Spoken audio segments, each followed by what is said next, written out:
dois em dois, porque a Bíblia diz: é bom que vá em dois, se um cair, o outro levanta. A obra era muito grande, Deus sabia das dificuldades, Deus sabia do problema que Neemias ia enfrentar, e Deus levanta sempre alguém para caminhar com aquele que Ele chama.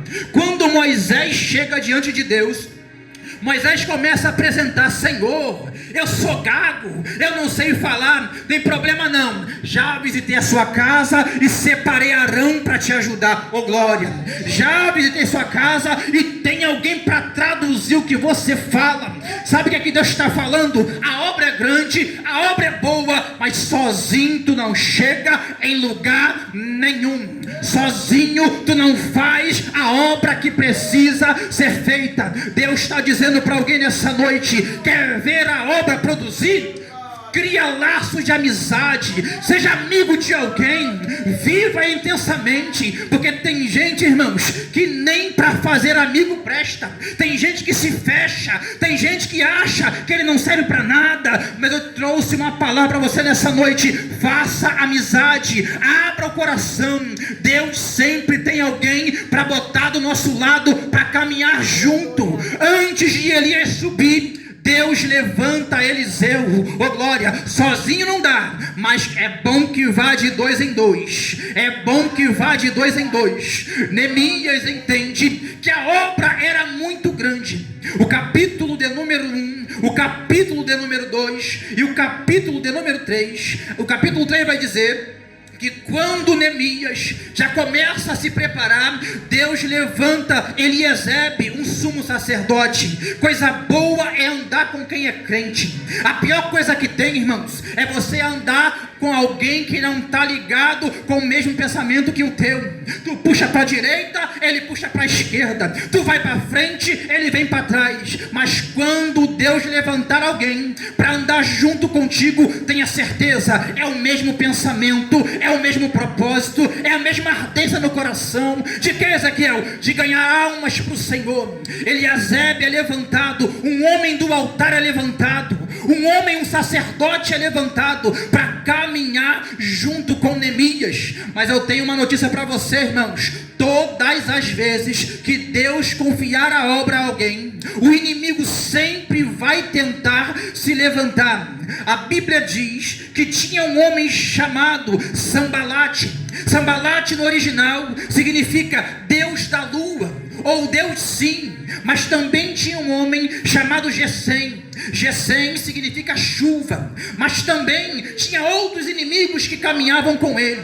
Quem olha para Sambalate, quem olha para Tobias e quem olha para Gesem, percebe que esses homens tinham no seu olhar o desejo de parar a obra, o desejo de se infiltrar na obra. Quem não lembra lá em Números, capítulo de número, oh glória, capítulo número 11, versículo 4, salvo engano, que quando o povo sai do Egito, a Bíblia diz que uma coisa chamada vulgo. O que é vulgo, Ezequiel? Vulgo no original significa infiltrados. Não entendi. Quando o povo sai do Egito, alguns egípcios saem junto com eles, se infiltrou no meio. A pior coisa que tem, irmãos, é você andar com alguém que está desligado. Se você não estiver ligado, ele acaba fazendo você errar o caminho que precisa andar. O jugo, o que eles fizeram? O vulgo, eles fizeram o povo pecar contra Deus. Quando disseram: nós comemos no Egito cebola e pepino, não foi o povo de Deus, foi o vulgo. Por quê? Porque tem coisa, irmãos, que é preciso ser arrancado com raiz e tudo. Porque se deixar, aquilo vai crescendo, aquilo vai contaminando, aquilo vai evoluindo. Mas em nome de Jesus, Deus te trouxe nessa noite para dizer para você: não só arranco o mal, mas arranco com raiz e tudo. Arranco com raiz e tudo. Todo o vulgo do diabo, todo o vulgo do diabo, todo infiltrado do diabo na minha vida, na tua vida, na minha casa, na tua casa, é arrancado com raiz e tudo. Porque o poder que opera, a Bíblia diz que a palavra do Senhor é como uma espada de dois gumes. Oh glória, ela vai na divisão da medula e da espinha na alma, ela arranca, ela tira, em nome de Jesus. Mas a Bíblia diz que Tobias, eita glória, Sambalate, Gesem, no capítulo 6, tentam convencer Neemias a parar a obra. E o texto vai dizer que o muro já tinha sido edificado. Porque o diabo, irmãos, nunca vai parar de tentar fazer você desviar do caminho. Se você olhar, o muro estava edificado, mas o capítulo 1, 2, 3 e 4 de Neemias mostra que eles arrumaram cartas contra eles. Eita glória! Mas em todas essas vezes, Deus dera livramento. Mas agora eu percebo que Deus está fazendo com que Neemias e seus amigos amadureçam espiritualmente. Capítulo 6, versículo 2, a Bíblia diz que chamaram eles para congregar junto.